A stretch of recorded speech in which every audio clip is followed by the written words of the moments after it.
Wilfried, now that it's week one and you guys are out of preseason and heading into prep for the first game, how do you sort of structure this week as you get ready for Saturday? So the idea today, this week, is to raise the intensity and to lower the volume of the session. So the session will be short, and but we're gonna increase the intensity, and this is good because, as you know, Philadelphia, the way they play with a lot of intensity, so it's going to be good for the player to work on that, and also to adjust the little specificity regarding the way we want to play, and a couple of nuances regarding the opposition of Philadelphia. I know Aloy's been away for about a week now. Do you have any concerns about his availability for Saturday? He won't be available, so we planned that already. So we will adjust. More general question on the season. I don't know if you're the type that likes to set specific goals, but what do you see as realistic for this team this year in terms of what you guys want to achieve on the field? Be limitless. This is the way we see everything. We have no limit, and the idea now is to be consistent with the way we want to play, with the ball and without the ball. I'm not a big fan of standing and everything like that. We know that to make the playoff, we need between 13 and 15 wins. So I don't, just to be crystal honest with you also, I don't look at the standing. For the moment, this is not something that I don't have an interest for that. Maybe the last 10 games, yes, but for the moment, what I want is to be consistent with the way we want to play. And we know that to make the playoff, we need between 13 and 15 wins. So, but it's all about how we want to play, the consistency of how we want to defend, the consistency of how we want to attack. Regarding the opposition, we focus on us, and this is the most important. When we were talking with Tim Bezbachenko, he focused a lot on the youth of this team and the players that have come up through Crew 2 and the excitement about those players. Who maybe has stood out to you that maybe fans don't know about a ton yet, but could have a bigger impact this year than maybe people are expecting in some of those young guys? First of all, this is really important to have a good structure in the club, and this is one club, and the vision is really interesting because between the reserve team and us, we work the same way, and doesn't mean that we're going to play with the same system, but the same concept also with the academy.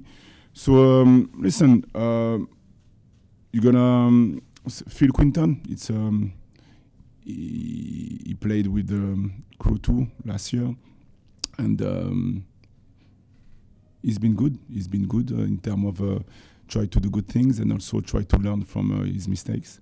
So this is a really interesting player.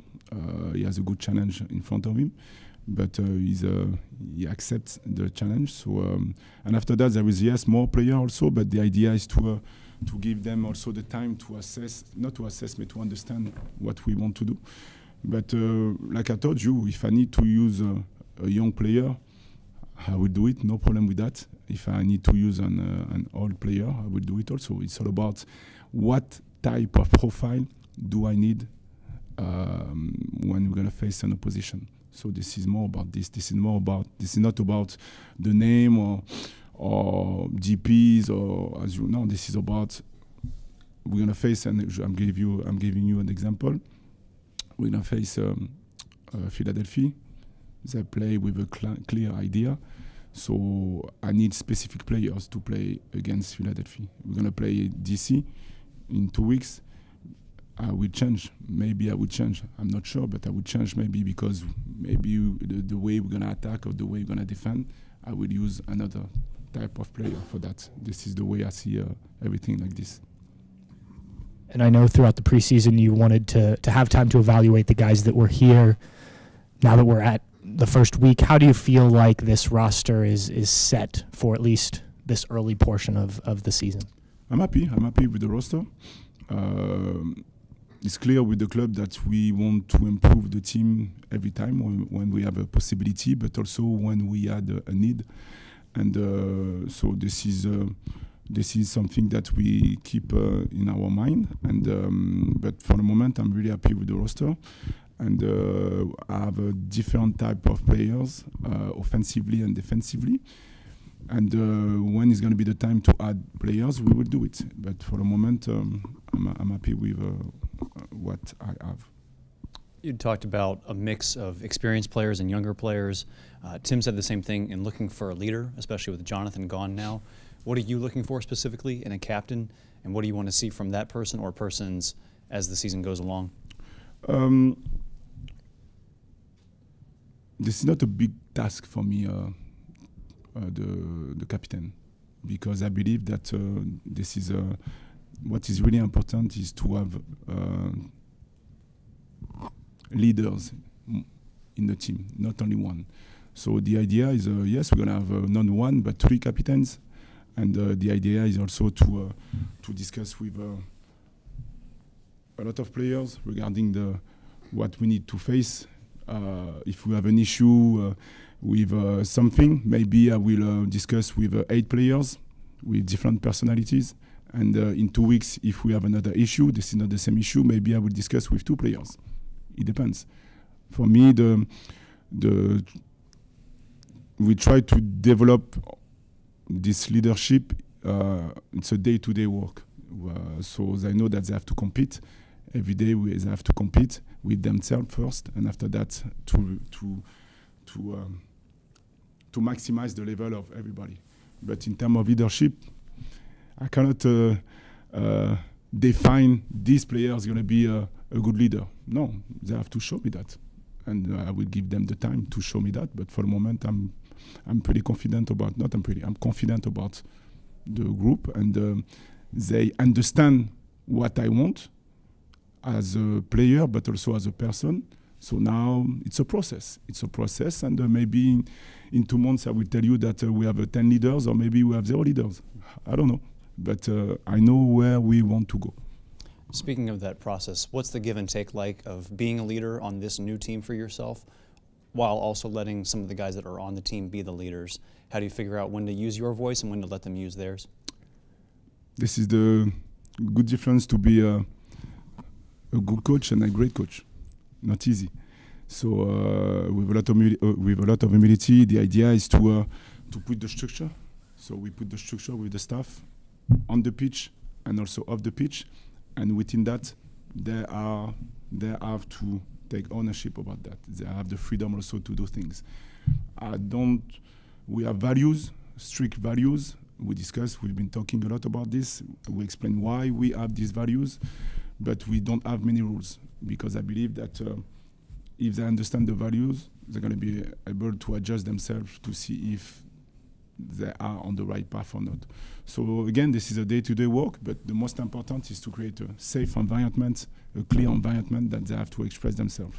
And like I like to tell them, we will disagree at a certain moment, no problem with that, but they have to understand why we do what we do. And after that, my door is open to discuss, but it's good also to challenge them and to support them. So it depends. It really depends about the present moment. Hey, Coach, how would you evaluate the players' buy-in to your system?